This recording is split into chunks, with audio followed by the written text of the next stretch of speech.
علی بھائی انڈیا سے کسی بھائی کا سوال ہے، حدیث کے بارے میں آپ ناسخ و منسوخ، جرح و تعدیل، تحکیم و تخریج، اسماء و رجال، ضعیف، موضوع، من گڑت، شاذ، علت، منفرد، عدم ذکر اور بھی اس طرح کے کچھ الفاظ استعمال کرتے ہیں، ان کی مختصر سب بتا دیں، کیونکہ ہم انڈیا سے ہیں تو یہ الفاظ عربی یا اردو کے ہیں تو ہمارے جیسے لوگوں کو سمجھنے میں آسان میرے بھائی مجھے تو لگا آپ کوئی الف نامہ پڑھنے لگے ہیں مشکل سا. لکھا اس نے. تو یہ میرے بھائی یہ جتنے ٹرمز میں یوز کرتا ہوں نا ان کی میں ساتھ ساتھ ایلوبریٹ بھی ان کو کرتا ہوں. مسئلہ 36 ہے میرا، ضعیف الاسناد اور من گھڑت احادیث کے فتنے کا تحقیقی جائزہ.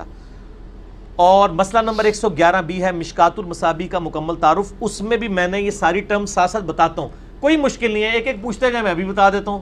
پوچھیں کون سی ٹرم تھی اس میں؟ پہلے علی بھائی پوچھا جرح و تعدیل.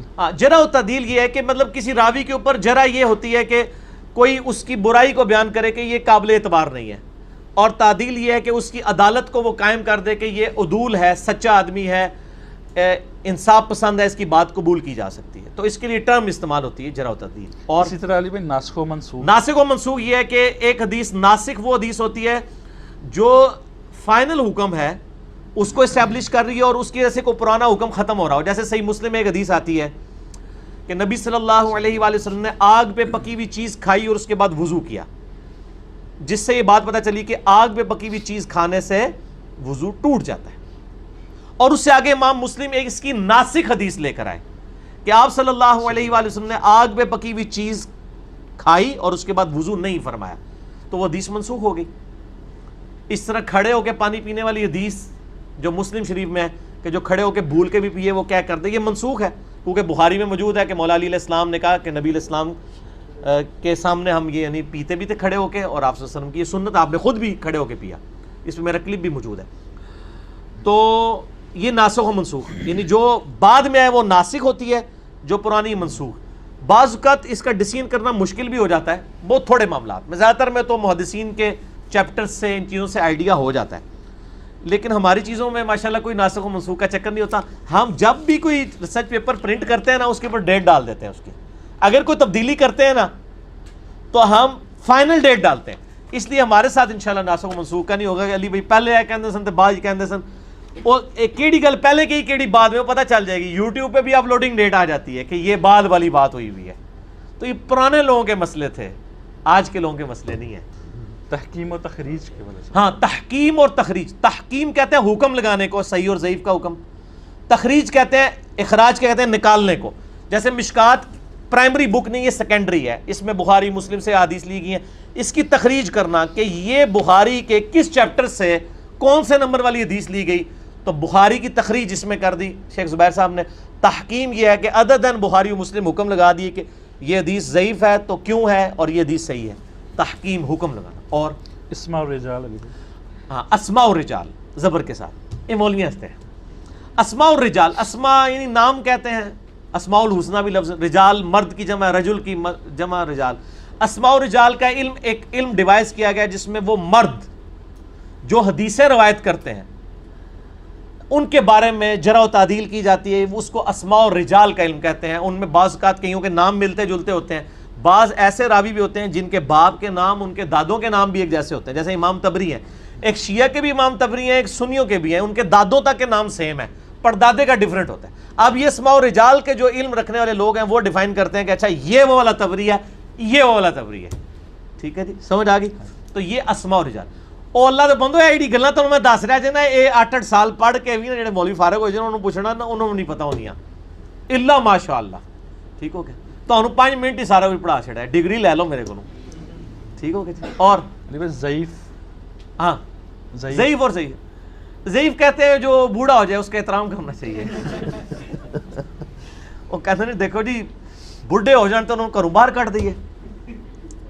بھائی یہ تواڈے بڈھے نہیں نے، یہ وہ ضعیف ہے، وہ کمزور کہ جنہوں نے دین کے اوپر ڈاکہ ڈالا ہے. میرا یوٹیوب پہ ایک کلپ ہے ضعیف الاسناد احادیث امت کے لیے فتنہ، جس میں نے بتایا ضعیف احادیث میں تو گستاخانہ روایتیں ہیں نبی علیہ السلام کی شان میں، ان سے پھر کیسے جان چھڑائیں گے اگر صحیح اور ضعیف کا فرق نہیں کریں گے. تو صحیح مسلم کے مقدمے میں جو روایتیں ہیں اس میں اس حوالے سے بھی میں نے بیان کیا، مسئلہ 36 بھی بیان کیا، اس میں میں نے بتایا کہ صحیح حدیث ضعیف. ویسے آپ کے لیے تو آسانی ہے کہ بخاری مسلم کی صحت پہ شاہ ولی اللہ دہلوی نے حجت اللہ البالغہ میں لکھا ہے اجماع ہے امت کا، ایٹ لیسٹ اہل سنت کے یہاں تو اجماع پایا جاتا ہے. پہلے ان کو پڑھ لینا، 15,000 دونوں کی ملا کے حدیث آلموسٹ بنتی ہیں، تو یہ پہلے پڑھ لیں پھر آگے دیکھیں گے. اور اس سے پہلے بھی قرآن پڑھیں. ٹھیک ہو گیا؟ نہ میں وہابی نہ میں بابی، میں ہوں مسلم علمی کتابی. تو کتابیں پڑھیں. اچھا وہ اگلے دن کسی نے کامنٹس کیا ہوئے تھے کہ آپ بار بار کہتے ہیں کتابوں پہ چلیں کتابوں پہ چلیں. نبی علیہ السلام کو تو قرآن میں سورہ فاتحہ میں کہا گیا کہ اے اللہ ہمیں ان لوگوں کے راستے پر چلا جن پر تیرا انعام ہوا. تو وہ تو اللہ تعالیٰ یہ نہیں کہتا ہے نیک لوگوں کے راستے پر، اور آپ کہتے ہیں کتابوں پہ. یہ نیک لوگ تو نہیں سر انڈیا پاکستان والے، جن پر تیرا انعام ہوا کہتے ہیں، آگے اپنے بابوں کے نام لینا شروع کر دیتے ہیں. قرآن کے زمانے میں یہ سارے بابے ہوا تھے، ہوگا، ہوا کون؟ وہ قرآن ہی کہتا ہے من النبیین والصدیقین والشہداء والصالحین. نبی تو سالوں کے کامن ہے، صدیق بھی کامن ہے، شہید بھی ہر فرقے کا علیحدہ علیحدہ ہے، اور نیک لوگ بھی ہر فرقے کے علیحدہ علیحدہ ہے، اللہ یہ کہ جن پہ ہم متفق ہیں وہ امام ہے. تو صراط الذین انعمت علیہم اہدنا الصراط المستقیم، سیدھا راستہ. سیدھا راستہ کون سا ہے؟ وہ قرآن سے ہی پوچھیں. سورۃ البقرہ میں اللہ تعالیٰ فرماتا ہے کہ جب ہم نے آدم علیہ السلام کو حکم دیا نا زمین پہ اتر جا، نال نال تھوڑی گلاں میرے ذہن جڑی آندیاں نے نا وہ بھی کلیئر کرنی ضروری ہوتی ہیں، ورنہ نا وہ ساتھ ساتھ فتنے ختم ہوتے رہے نا تو بہتر ہوتا ہے. کہ اللہ تعالیٰ فرماتا ہے سورۃ البقرہ میں کہ جب ہم نے حکم دیا حضرت آدم علیہ السلام کو کہ تم اب زمین پر اتر جاؤ، قُلْنَا اهْبِطُوا مِنْهَا جَمِيعًا، تم اب نیچے اتر جاؤ سب کے سب. فَإِمَّا يَأْتِيَنَّكُم مِّنِّي هُدًى، اب جب کبھی بھی کوئی ہدایت کی بات تمہارے پاس، کوئی ہدایت کی کتاب آئے گی، فَمَن تَبِعَ هُدَايَا، تو جو کوئی اس ہدایت کی پیروی کرے گا، فَلَا خَوْفٌ عَلَيْهِمْ وَلَا هُمْ يَحْزَنُونَ، اسے قیامت والے دن نہ کوئی خوف ہوگا نہ کوئی غم. اللہ تعالیٰ نے فرمایا میں نے جب آدم کو اتارا اولاد سمیت، ان کی پشت میں تھی، تو میں نے کہا کہ اب انتظار کرنا میری کتابوں کا، بابوں کا نہیں، کتابوں کا. اور وہ کتابیں کس پہ ہوتی ہیں؟ بابوں پہ نازل نہیں ہوتی، نبیوں پہ ہوتی ہیں. اور صحابہ جو ہوتے ہیں ان نبیوں کی ان دعوتوں کے امین ہوتے ہیں. ہم صحابی کو مانتے ہیں، بابی کو نہیں مانتے، بابوں کے ماننے والے نہیں.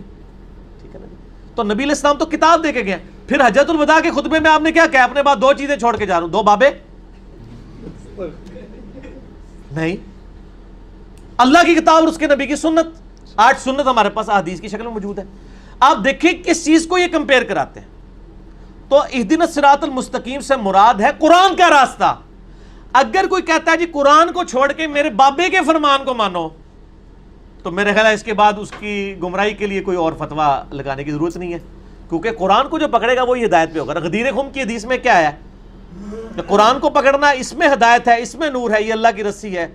صحیح مسلم 6225 سے 6228 تک. جو اس کو پکڑے گا ہدایت پہ ہوگا، جو چھوڑ دے گا گمراہ ہو جائے گا. وَاعْتَصِمُوا بِحَبْلِ اللَّهِ جَمِيعًا وَلَا تَفَرَّقُوا. اور دوسری چیز میرے اہل بیت کو پکڑنے کا نہیں کہا میں تمہیں اللہ کا خوف دلاتا ہوں ان کے ساتھ حسن سلوک کرنا. تو سر ہم اہل بیت کے ساتھ سب سے زیادہ ہم نے ہی ان کے دفاع کے اوپر بات بلند کی ہے، اور قرآن کی توحید بھی ہم بیان کر رہے ہیں. تو یہ جو قرآن کی تعلیمات، کتابوں کی، نبیوں کی ہمیں کہا کہ ان کی پیروی کرو نبیوں کی، وہ کس کے ذریعے کریں؟ جو قرآن میں جو نبیوں کا کریکٹر ہے کہ آپ کے بابے جو بیان کر رہے ہیں وہ کریکٹر ہم لے کے چلیں. اچھا اپنے بابوں کی کتابوں کے بارے میں کبھی نہیں یہ کہیں گے.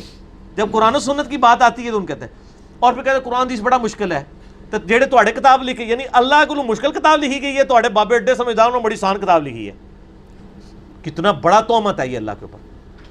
اللہ تعالیٰ نے تو اتنی آسان کتاب اور اتنی عام فہم یہ بیان کی ہے کہ قرآن میں 5 دفعہ ایک ہی صورت میں کہا وَلَقَدْ يَسَّرْنَا الْقُرْآنَ لِلذِّكْرِ فَهَلْ مِن مُدَّكِرٍ. اور ہم نے بے شک قرآن کو سمجھنے کے لیے آسان کر دیا. ہے کوئی سمجھنے والا، نصیحت حاصل کرنے والا؟ نصیحت کے لیے قرآن آسان ہے، باقی چھوڑ دیں. باقی ڈیٹیل تو آپ کے علماء کو بھی نہیں پتا، جیولوجی کی، باٹنی کی، ایمبریولوجی کی، وہ چھوڑ دیں. نصیحت اس سے ان پڑھ بھی حاصل کرے گا اور جاہل بھی. اور اسی لیے تو ہمارے علماء نے بڑی مہربانی کی ہے، چاہے ان کی نیت کوئی بھی تھی، پیسے کمانے کی تھی یا نہیں تھی، بل ترجمے کر دیے انہوں نے. اور ان کو وہ سارے علوم آتے تھے جو آپ دعویٰ کرتے ہیں. میرا کلپ بھی چڑھا ہوا ہے 15 علوم والا. ٹھیک ہے جی. فضائل اعمال بمقابلہ قرآن، مولانا طارق جمیل کو دعوت فکر، تو اس میں آپ دیکھ لیں. زیادہ نہ میرے کو گستاخیاں کرایا کرو یار. پانی پاؤ جی تھوڑا. ہاں جی کریں. علی بھائی موضوع اور من گڑت روایات کے بارے میں بھی. موضوع کہتے ہیں وضع کی گئی, ٹھیک ہے, اردو میں بھی لفظ استعمال ہوتا ہے بس. من گڑت بھی ہم اسی کو کہتے ہیں. مسئلہ 36 دیکھ لینا جی. موضوع روایتیں کئی ہیں. مثلا نبی علیہ السلام نے فرمایا کہ جب کوئی مصیبت ہو تو قبر والوں سے مانگ لیا کرو. ہاں یہ صوفیاء کی کتابوں میں لکھا ہوا ہے. چلیں ہم اس حدیث پہ عمل کرتے ہیں, کسی قبر والے کے پاس چلے جاتے ہیں, مجھے یعنی پانی کا گلاس پکڑا دیں. اس طرح تو نہیں ہوتا. یہ ساری جھوٹی روایتیں قرآن کے اگینسٹ گھڑی گئی ہیں, تو یہ وضع کی گئی ہیں. صحیح مسلم کا مقدمہ ہے ہی اس کے اوپر ہے. اور یہ روایتیں سینکڑوں میں نہیں ہیں, نہ ہزاروں میں, لاکھوں میں ہیں جو گھڑی گئی ہیں. نبی علیہ السلام کی تو ٹوٹل حدیثیں 10,000 ہیں. ان کے ترک آپ کئی زیادہ کر لیں تو وہ آپ 1.5 لاکھ 2 لاکھ 3 لاکھ بنا لیں. جیسے انما الاعمال بالنیات, نیکیوں کا دارمدار نیتوں پر ہے, اعمال کا دارمدار جو ہے وہ نیت کے اوپر ہے. اس کی 700 ترک ہے مختلف طریقے سے آ کے, لیکن حدیث تو ایک ہی ہے. پھر بخاری مسلم کی حدیث, مسلم کی پہلی حدیث جو مولا علی سے ہے, جس نے میری طرف جھوٹا کوئی بات منسوب کی وہ اپنا مقام دوزخ میں دیکھ لے. نبی علیہ السلام نے فرمایا. یہ حدیث مولا علی سے بھی ہے, مغیرہ ابن شعبہ سے بھی ہے, ابو ہریرہ سے بھی ہے, جابر بن عبداللہ سے بھی ہے, انس بن مالک سے بھی ہے, اور کئی صحابہ سے. اب یہ حدیث تو کئی صحابہ سے, لیکن حدیث تو ایک ہی ہے نا. اس طرح کر کے لاکھوں میں روایتیں ہیں. حدیثیں ٹوٹل 10,000 ہیں نبی علیہ السلام کی. اس میں سے بھی میجارٹی جو ہے وہ کتب ستہ میں کور ہے.